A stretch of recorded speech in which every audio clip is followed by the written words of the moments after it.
দাদা বৌদিও আমাদের সাথে, তাই না? হ্যাঁ সত্যি। শোনো বাবা, আনন্দ। ভালো লাগছে? আনন্দ বাবা দেখি, কি এদিকে একটু বলছে তাকাও, শোনো। বাবাকে একটা কিসি দাও।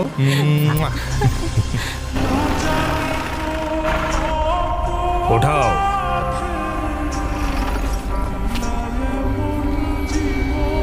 চেকপোস্টটা আগে তো ছিল না। ওই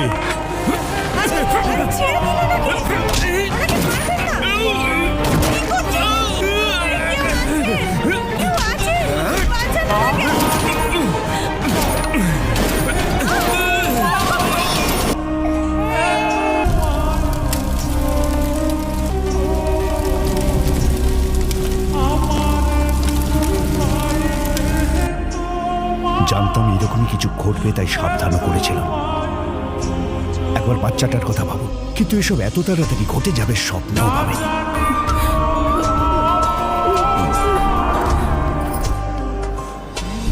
সুরেশ, জানি তোমার বোন আর নেই, আমিও কিন্তু আমার প্রাণের ভাইকে হারিয়েছি। নিজেকে শাস্তি দেওয়ার জন্য আমি হরিয়ার নন্দুর ছেলেকে তোমায় দিলাম, কিন্তু এর মানে এটা নয় যে আমরা যে কাজটা করে আসছি এরপর সেটা বন্ধ করে দেবো। জনতা গ্যারেজ কখনোই চুপ থাকবে না। আমি আমার ছেলের মাথায় হাত রেখে বলছি, তাহলে বলে দিও সবাই মৃত। আনন্দকে দেখতে খুব ইচ্ছে করছে গো। ও আমাদের থেকে দূরে গিয়ে ভালোই আছে।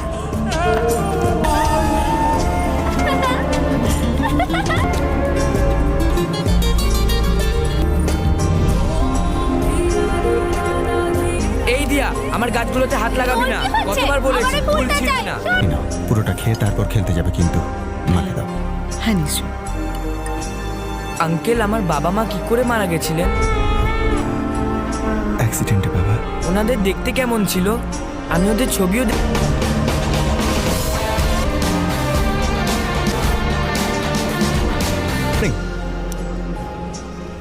আপনারা সবাই হয়তো ভাবছেন যে রোববার সকাল সকাল আপনাদেরকে কেন ডেকে পাঠালাম।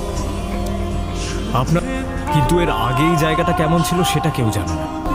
এখানে এক সময় অনেক বড় বড় গাছ ছিল।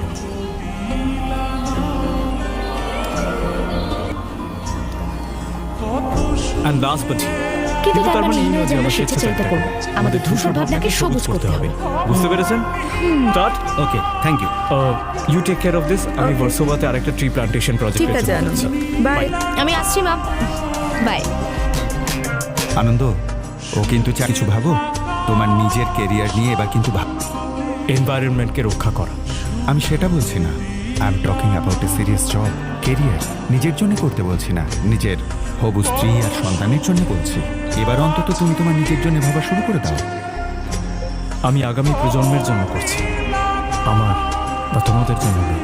I mean, we are all from the same thing.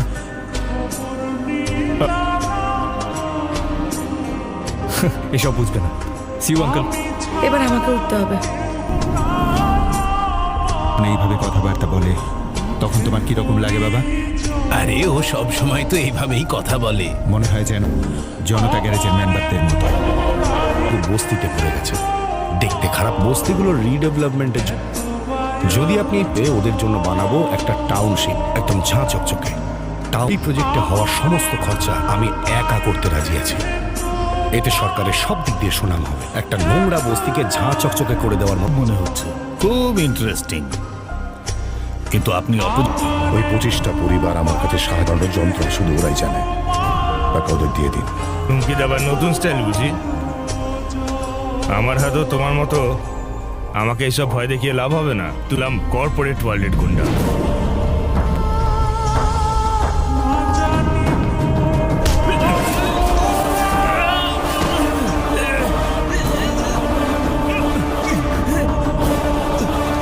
কখনো টেবিলে বসার যোগ্য নয়।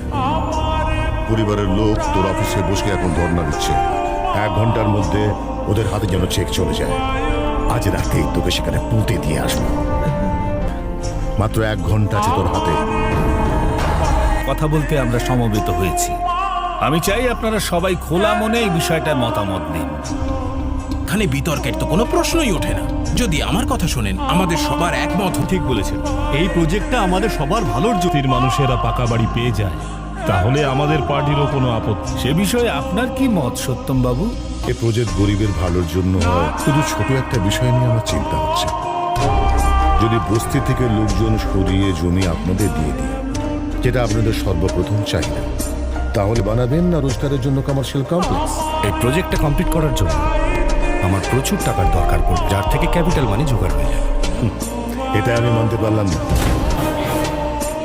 নিজেদের স্বপ্ন পূরণের আশায় ধরে নিন ওই বস্তিবাসীরা ওদের জমি ছেড়ে দিল। তারপর আপনার এই বিশাল আইনি সমস্যা তৈরি হবে।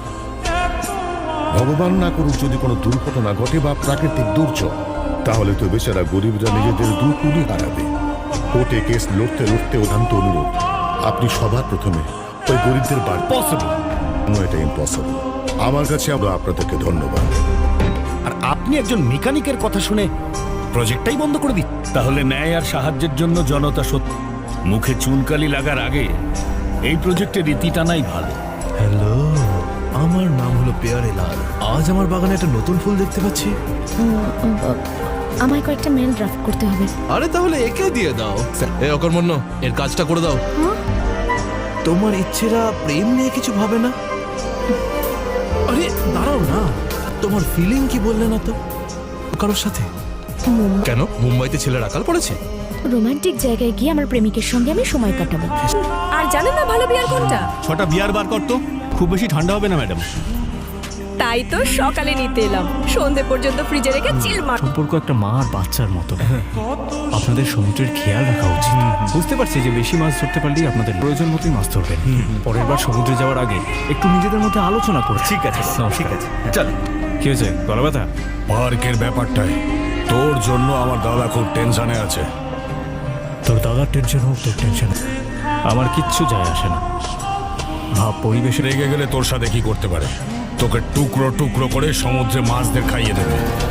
আর তো আমি তোকে দেখিয়ে দেবো, দেখি তোর প্রকৃতি। যে জিতবে পাক তার। বল রাজি তুই?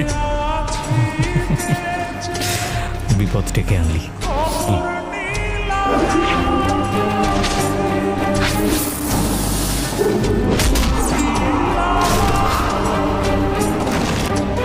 ভূমিকম্প, এটার ব্যাপারে নিশ্চয়ই জানো। এবার পুরো সিন দেখাবো।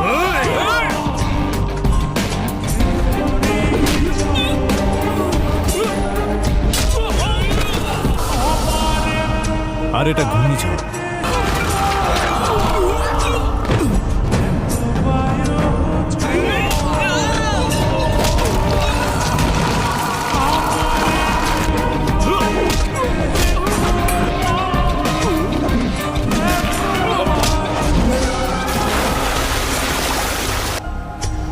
তোকে ওপরে তোলা।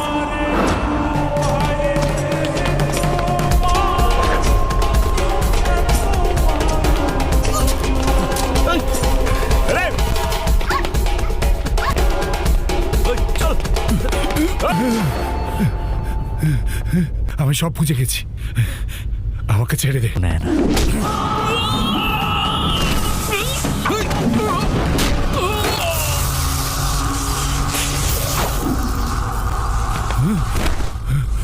যে তোর পেছনে না লাগাই ভালো।